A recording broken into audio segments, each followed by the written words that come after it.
क्या आपका फ्रिज पहले जैसी कूलिंग नहीं कर रहा या फिर पिछले कुछ महीनों से बिजली का बिल अचानक बढ़ गया?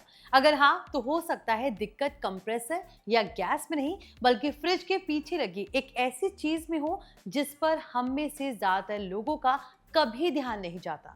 हम फ्रिज को अंदर से तो नियमित साफ कर लेते हैं, लेकिन पीछे लगी कंडेंसर कॉइल, जिसे कई लोग जाली भी कहते हैं, उस पर जमी धूल आपके फ्रिज की कूलिंग कम कर सकती है, बिजली की खपत बढ़ा सकती है और लंबे समय में रिपेयर का बड़ा खर्च भी करा सकती है। ऐसे में सवाल यही है कि आखिर इस जाली को कितने समय में साफ करना चाहिए, इससे सही तरीके से कैसे साफ करें और अगर इसे नजरअंदाज किया जाए तो क्या नुकसान हो सकता है। Hi everyone, you are watching NBT tech on the go. I am your host Mohini Singh. तो चलिए वीडियो शुरू करते हैं। दरअसल सिंगल डोर फ्रिज के पीछे जो जाली लगी होती है उसे कंडेंसर कॉइल कहा जाता है।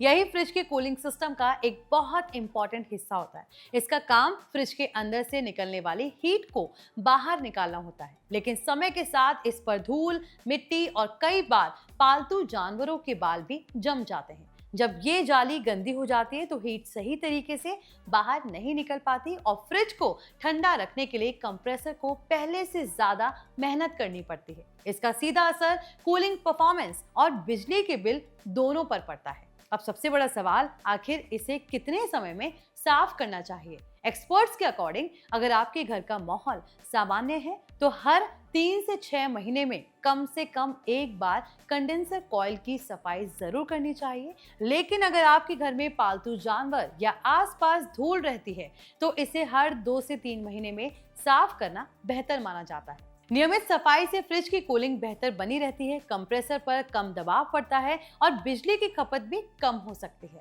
अब बात करते हैं इसे साफ करने के सही तरीके की। सबसे पहले फ्रिज का पावर प्लग निकाल दें ताकि किसी तरह का इलेक्ट्रिक रिस्क ना रहे।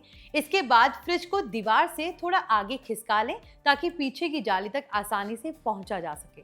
अब soft brush, dry cotton cloth या वैक्यूम क्लीनर की हेल्प से जाली पर जमी धूल को धीरे धीरे साफ करें।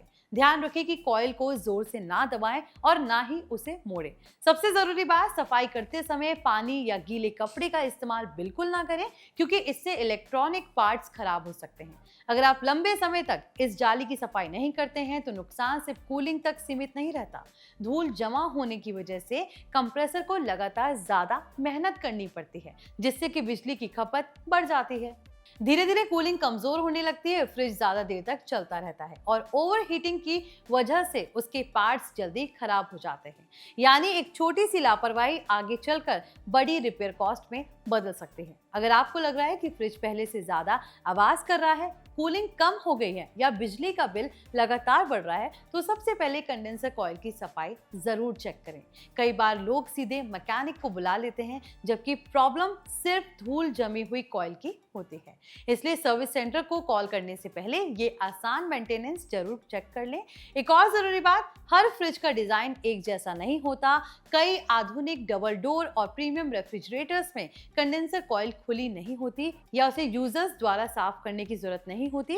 कुछ मॉडल्स में कॉइल नीचे या अंदर छिपी होती है और उसकी सफाई केवल ऑथराइज्ड टेक्नीशियन ही करता है। इसलिए अगर आपके फ्रिज का डिजाइन अलग है तो यूजर मैनुअल जरूर देखें या कंपनी की सलाह के अनुसार ही सफाई करें।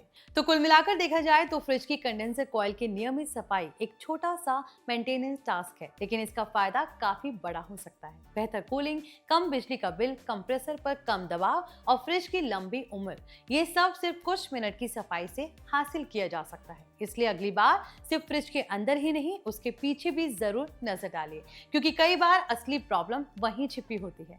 तो आई होप आपको ये इन्फॉर्मेशन पसंद आई होगी। अगर वीडियो अच्छा लगा हो तो लाइक शेयर जरूर करें। साथ ही कमेंट करके बताइए कि आपने आखिरी बार अपने फ्रिज के पीछे वाले कंडेंसर कॉइल कब तक साफ की थी। फिलहाल इस वीडियो में बस इतना ही। ऐसे ही और वीडियोस के लिए देखते रहिए हमारे channel NBT tech on the go को।